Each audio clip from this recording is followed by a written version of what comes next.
व्यंजन वर्ण। ठीक है, तो व्यंजन वर्ण हमारा यहाँ पे क्या है कि कितने हो गए, मूल 33 होते हैं। पहला हो गया स्पर्श व्यंजन, यानी क से ज्ञ तक के बीच में इसको भी क्या क्या बांट दिया गया, नाम दे दिया गया। तो स्पर्श व्यंजन में आ जाएगा क से लेकर म तक। क से लेकर कहाँ तक आएगा, म तक। दूसरा है हमारा अंतस्थ व्यंजन, अंतस्थ।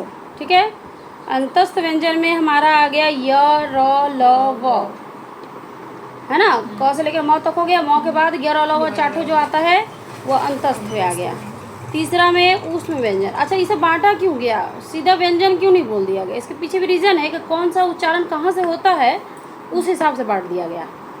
तो ऊष्म व्यंजन में बचा ये तालब स, मूर्धन स, दंत स, ह।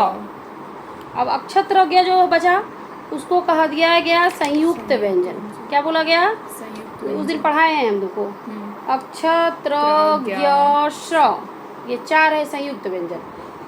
अन्य वर्ण में आ जाएगा एक एक्स्ट्रा में जो पढ़ाए थे अढ़ अढ़।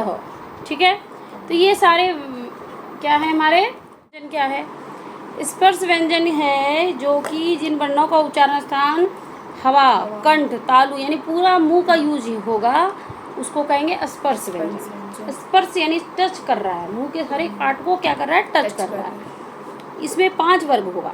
जो क से लेकर अंग तक है उसको क वर्ग बोल दिया गया। ये क से लेकर अंग तक को क्या नाम दे दिया गया, क वर्ग। च से लेकर य तक को च वर्ग। ये ज भी आता है, ये ज जो नहीं बोले, दो अलग से रहे। ज मतलब ये नुक्ता, नुक्ता। ये ज के नीचे एक बिंदी है, ज के नीचे एक बिंदी है, इसको नुक्ता कहते हैं। क्या कहते हैं, नुक्ता। किसको नुक्ता कहते हैं, ये बिंदी को नीचे जो लगा रहता है। ठीक है, तो समझ गए कैसे कैसे नाम दिया गया, पहले वाले अक्षर से इसका नाम दे दिया गया। इसलिए क वर्ग से लेकर प वर्ग तक जितने भी अक्षर आएंगे सब किस में जाएगा, स्पर्श व्यंजन में।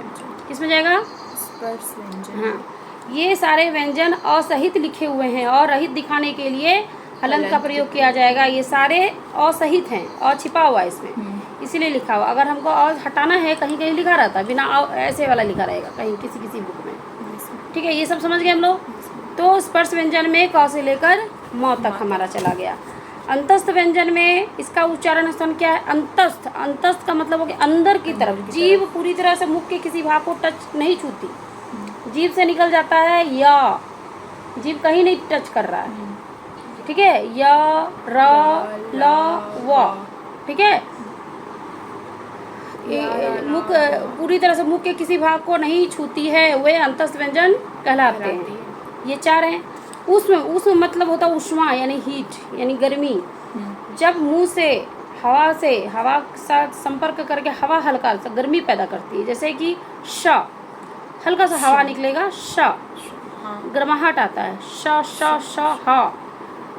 हाँ, तीनों स रह, इसमें थोड़ा सा गर्माहट आ जाती है बोलने में। जब हम लोग बोलेंगे तो उष्मा निकलती है, गर्मी निकलती है। अब उसतना उष्मा नहीं निकलता है कि कुछ जल जाएगा, मतलब कि थोड़ा सा उष्मा निकला, मतलब लगेगा तुमको गर्माहट टाइप का लगेगा, श। ठीक है, तो उसको कहेंगे हम लोग उष्म व्यंजन।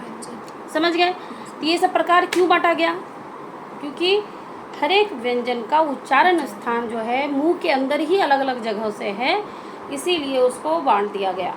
समझ गए, किसके साथ कहाँ टच होता है, मुंह में कौन सा भाग कहाँ टच होता है, इसके हिसाब से व्यंजन को बांट दिया गया। समझ गए।